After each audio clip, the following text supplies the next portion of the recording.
Track पर रुक गई और कुछ यात्री घबरा कर भाग गए। इसी दौरान दूसरे ट्रैक पर आ रही कर्नाटक एक्सप्रेस ने कई सारे यात्रियों को कुचल गया।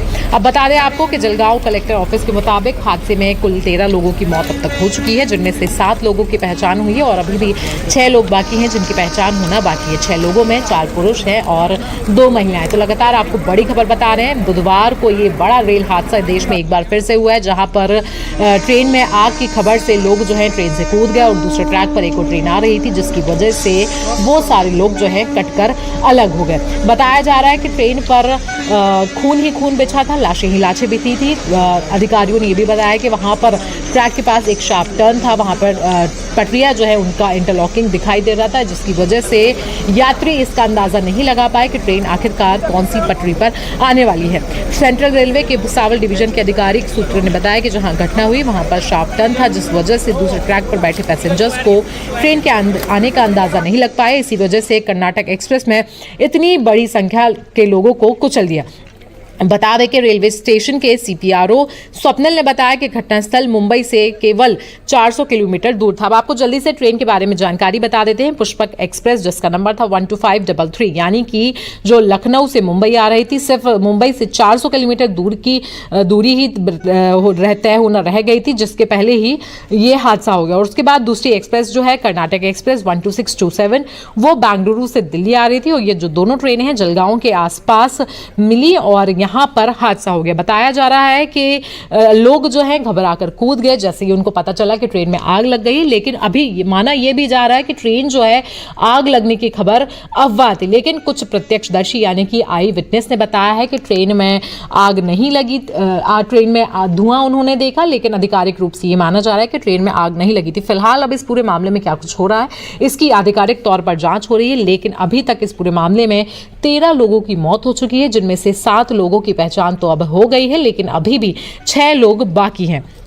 बता दें कि जलगांव के सरकारी अस्पताल में 13 के 13 शवों को लाया गया, इनमें से 7 की पहचान हो गई और तो और मरने वालों में 3 लोग जो हैं वो नेपाल के भी हैं। अब आपको जल्दी से बता दें कि प्रत्यक्षदर्शी ने वहां पर क्या बताया है। वो लोग बोले कि चिल्लाते चिल्लाते भागे कि वहां पर आग लग गई है और फिर इसके बाद लोग कूदे और हादसे का शिकार हो गए। मुंबई में टैक्सी चलाने वाले साबिर और लखनऊ के राजीव शर्मा ने बताया कि हम पुष्पक के स्लीपर कोच में थे, ट्रेन रुकी तो बाहर निकले, कुछ लोग भागते हुए चिल्ला रहे थे कि आग लग गई, जल्दी बाहर निकलो। हमारे डिब्बे में भी अफरा तफरी मच गई, महिलाएं और बच्चे सब उतरकर भागने लगे। मेरा दोस्त भी गिरकर घायल हो गया। इसी दौरान सामने से ट्रेन आई और लोगों को कुचलते हुए चली गई। तो वहीं राजीव जो लखनऊ के रहने वाले हैं, उन्होंने बताया कि मैं सामने से आती ट्रेन देखकर चिल्लाया, लेकिन किसी ने सुना नहीं और हादसे के बाद वहां पर सिर्फ खून और लाशें ही पड़ी थी। बताया जा रहा है कि ब्रेक लगने के बाद ट्रेन के पहिए से धुआं भी निकला था। गाड़ी नंबर 12627 यानी कि कर्नाटक एक्सप्रेस बेंगलुरु से दिल्ली जा रही थी, जबकि पुष्पक एक्सप्रेस जो है वो लखनऊ से मुंबई जा रही थी। रेलवे के वरिष्ठ अधिकारी ने बताया कि प्रारंभिक जानकारी के अनुसार पुष्पक एक्सप्रेस के एक कोच के अंदर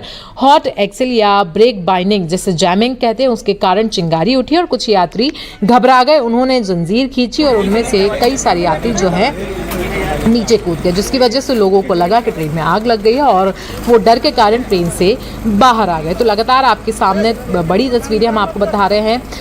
अब सबसे बड़े सवाल जो यहाँ पर उठ रहे हैं जलगांव हादसे में, मेन जो 3 सवाल यहाँ पर उठते हैं, वो सबसे पहला सवाल है कि क्या सच में ट्रेन में आग लगी थी और ये जो ट्रेन से धुआं निकला है उसका कारण क्या था। या तो अगर ट्रेन में आग लगी तो ये धुआं वहां से आया था और अगर ट्रेन में आग नहीं लगी थी तो फिर इस धुएं का कारण क्या था। ट्रेन के पहियों से निकलने वाले धुएं की जांच की जानी चाहिए। क्या ये मैकेनिकल प्रॉब्लम थी, क्या ट्रेन की मेंटेनेंस लापरवाही की वजह से रही, या फिर क्या ट्रेन के साथ किसी तरह की छेड़छाड़ की गई। इसके बाद चेन पुलिंग भी एक बहुत बड़ा सवाल खड़ा करता है। चेन पुलिंग की वजह से भी हो सकता है कि यह हादसा हुआ और ट्रेन के अलार्म चेन का मिसयूज लगातार होने वाली परेशानी है, इसकी भी जांच की जानी चाहिए। अगर यात्रियों ने चेन खींची तो इसकी वजह क्या रही, क्या इसे रोका जा सकता था। आपको बता दें कि चेन पुलिंग जो है वो एक ऐसी प्रक्रिया है जिसे अधिकारी नहीं रोक सकते। अगर किसी यात्री ने ट्रेन के अंदर रहते ही चेन पुलिंग कर दी तो फिर ट्रेन जो है कहीं भी किसी भी ट्रैक पर रुक जाएगी। इसके बाद ट्रेन सिक्योरिटी प्रोटोकॉल यानी कि ट्रैक सिक्योरिटी प्रोटोकॉल, इमरजेंसी के दौरान बेंगलुरु एक्सप्रेस को गुजरने से रोकने के लिए नजदीकी ट्रैक को